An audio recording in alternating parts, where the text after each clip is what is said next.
Hey guys, welcome back as we continue in our quadratics functions unit.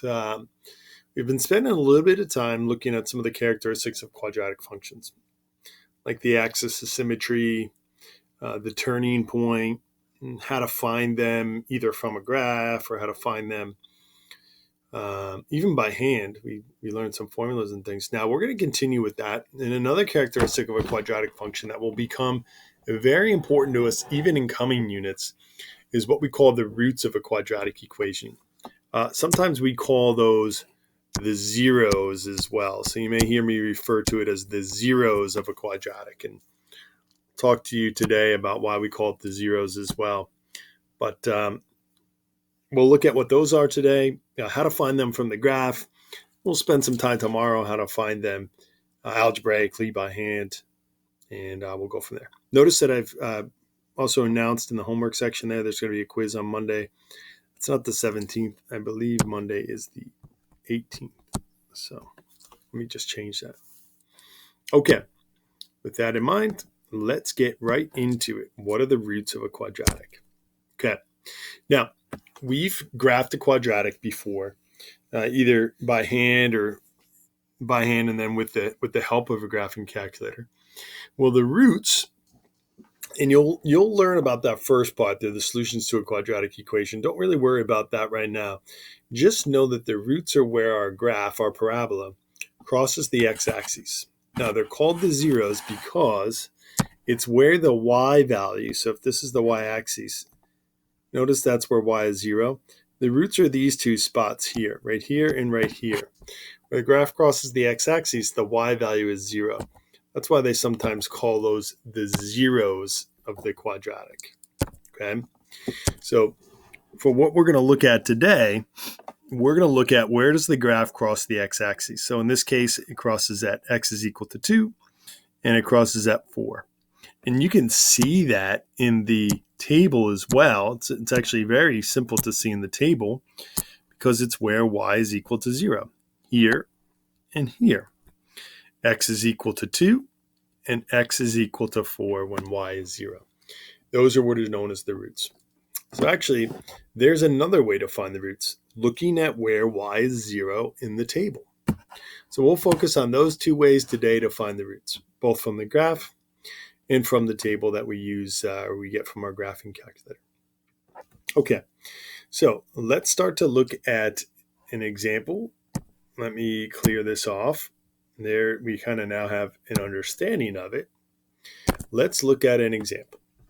Have your graphing calculator ready because we're going to steal the table from it so that we can graph this thing.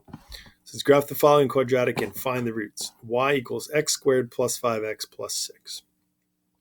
Okay. Well, in order for me to graph this thing, and let me turn off the camera, enough of looking at me.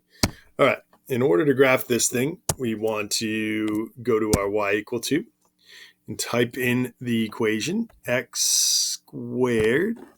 Oops, clear that off, sorry. X squared plus 5x plus 6. Now, yes, I can look at the graph, but that doesn't do too much for me. What I really need is I need the table. So second table. Now, those values are definitely not the values that we're graphing. I want to look and see where does the table repeat itself. Okay, so I can see that this table repeats from, looks like, -6 to 1, but maybe I'll go from -5 to 0, from 6 to 6, because those I can graph. So I'm going to type that. I'm going to have to write that in, -5. Let me get something that we can see. -5, 6. Let me pull up my calculator. -4, 2. 0, 0. Or excuse me, -3, 0.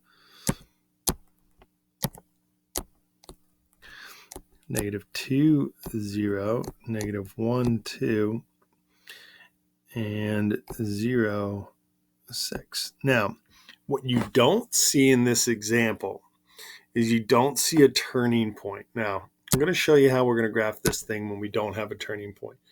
Our turning point is somewhere in here. Reason we don't have it is it's because it's between -3 and -2. The turning point here, the vertex, is like -2.5. That's the axis of symmetry. So we don't see it on this one, but that's okay. Let's just graph this thing. -5, 6,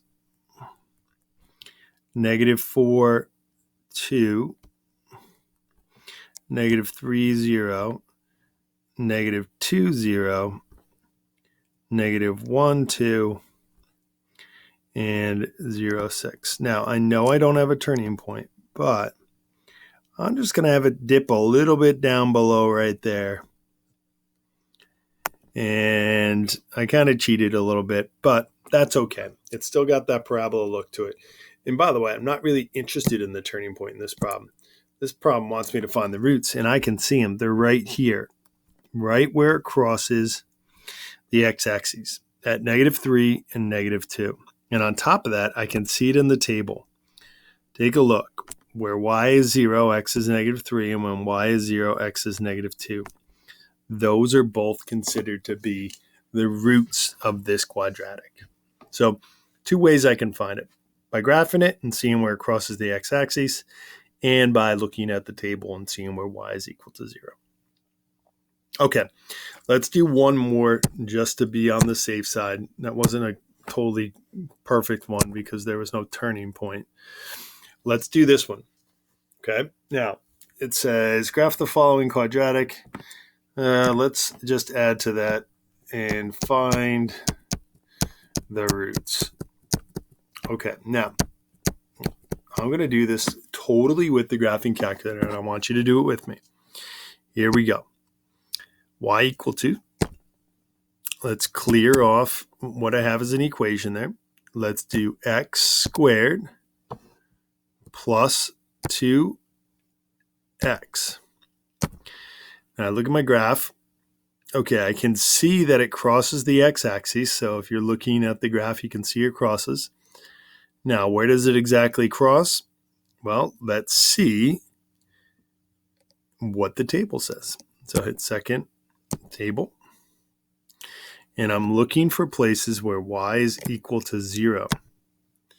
So it looks like right there. Nope, that thing goes away, I guess, when I write. So there's one there. So -2, 0 is one of them. And where's the other one? 0, 0. So that means my roots are x is equal to -2 and x is equal to 0. The x values when y is equal to 0. So here are my roots. Now, when you go and try this for your homework tonight, I'm going to ask you to graph them. So you actually would just steal this table and plot the points on your own and see where it crosses the x-axis and label it in your homework. So for your homework, you're actually going to have to graph it and then point out on the graph where you can find those roots. Okay? Again, where it crosses the x-axis is what's known as the roots of a quadratic, and they're going to play a really important role as we move forward. But right now, it's good enough for us if we just know that that's where it crosses the x-axis. All right, good luck with that homework tonight.